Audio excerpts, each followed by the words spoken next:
Assalamualaikum warahmatullahi wabarakatuh. Om Swastiastu. Salam nama budaya, salam kebajikan buat kita semua. Halo semuanya, halo teman-temanku, rekan-rekanku yang saya banggakan. Jadi di sini di video ini saya akan membahas sebuah isu penting yang sedang terjadi khususnya di Bali ya. Sebuah paradoks antara pertumbuhan ekonomi yang pesat dan keberlanjutan lingkungan. Nah, yang dimana di balik keindahan Bali yang dikenal dunia ini ada kebijakan pemerintah yang justru memicu rusaknya ekologis. Mari kita lihat bagaimana kebijakan itu bekerja, dampaknya, dan apa yang bisa kita lakukan untuk memperbaiki keadaan di Bali ini yang sedang kita hadapi. Nah, permasalahannya itu Bali menghadapi tekanan berat dari pembangunan besar-besaran. Ya, pembangunan villa, pembangunan toko, mall, dan semacam sebagainya. Terutama di sektor pariwisata yang dianggap menjadi motor ekonomi.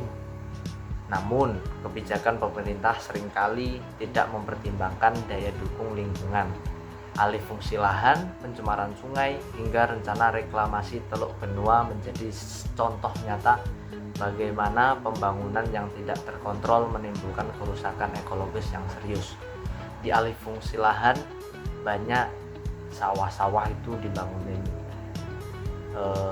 menjadi villa, berubah menjadi villa, jadi toko ataupun rumah. Jadi lahan hijau kita sedikit mulai menghilang. Untuk pencemaran sungai yang kemarin banyak dibahas dan baru saja terjadi mungkin 2 bulan lalu itu terjadi banjir.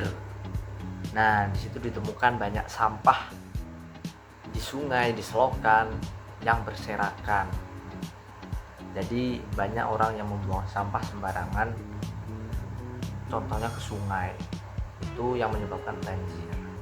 Selanjutnya ada kebijakan apa aja sih yang sudah diterapkan? Yang pertama itu kebijakan pembangunan pariwisata, mendorong eksploitasi lahan dan sumber daya alam. Nah, data dari BPS Bali menunjukkan penurunan drastis lahan sawah dari 80.000 hektar pada tahun 2000 menjadi hanya 51.000 hektar pada tahun 2023.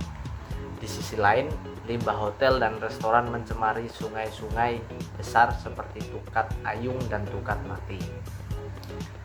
Kedua, ada beberapa mekanisme kebijakan yang memicu bencana ekologis. Contohnya yang pertama, alih fungsi lahan yang tidak diawasi dengan baik. Itu menyebabkan bencana ekologis. Yang kedua, rencana reklamasi Teluk Benua yang mengancam ekosistem pesisir. Ketiga, pengelolaan sampah serta limbah yang lemah. Jadi banyak yang membuang limbah-limbah seperti itu tapi tidak dikelola dengan baik, jadi langsung dibuang begitu saja. Ya, seperti limbah air deterjen ataupun air-air yang terkontaminasi dibuang langsung ke sungai, akhirnya air sungai juga ikut terkontaminasi oleh limbah tersebut. Yang terakhir, penegakan hukum lingkungan yang masih jauh dari efektif. Nah, akibat dari kedua hal itu muncul berbagai dampak ekologis seperti abrasi pantai, banjir musiman, hingga penurunan kualitas air tanah. Nah, dampak sosialnya pun terasa, muncul dari konflik lahan, hilangnya pekerjaan petani, dan meningkatnya kesenjangan ekonomi. Dari sisi kesehatan pun ada kasus penyakit kulit dan diare meningkat di kawasan wisata akibat pencemaran lingkungan. Jadi sangat banyak sekali ya dampak negatifnya. Nah, itu dia. Nah, ketika ada masalah pasti kita harus mencari solusinya. Nah, untuk memperbaiki kondisi ini diperlukan reformasi kebijakan yang serius. Pemerintah harus memperbaiki tata ruang dengan mempertahankan zona hijau dan area rawan bencana. Prinsip Trihita Karana perlu diterapkan sebagai landasan pembangunan agar selaras antara manusia, alam, dan nilai spiritual yang ada di Bali.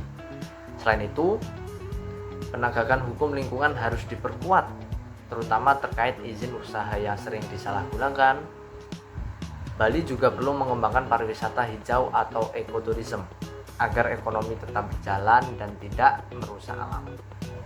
Nah, yang terakhir, ada restorasi kawasan pesisir dan mangrove di wilayah Suwung dan Benua menjadi langkah penting untuk memulihkan ekosistem yang rusak.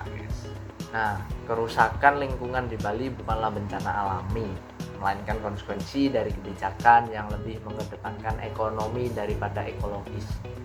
Jadi, banyak dari kita meremehkan lingkungan, menyepelekan hal-hal negatif seperti membuang sampah. Misal orang-orang membuang sampah dikit, nggak apa-apa, tapi kalau semua orang berpikir seperti itu, ya akan menumpuk sampahnya. Jadi begitu solusi dari saya, harus bisa menerapkan dari diri kita sendiri, seperti menanam tanaman hijau di halaman rumah, membuang sampah pada tempatnya, dan lain sebagainya yang mencerminkan nilai positif untuk lingkungan kita. Terima kasih.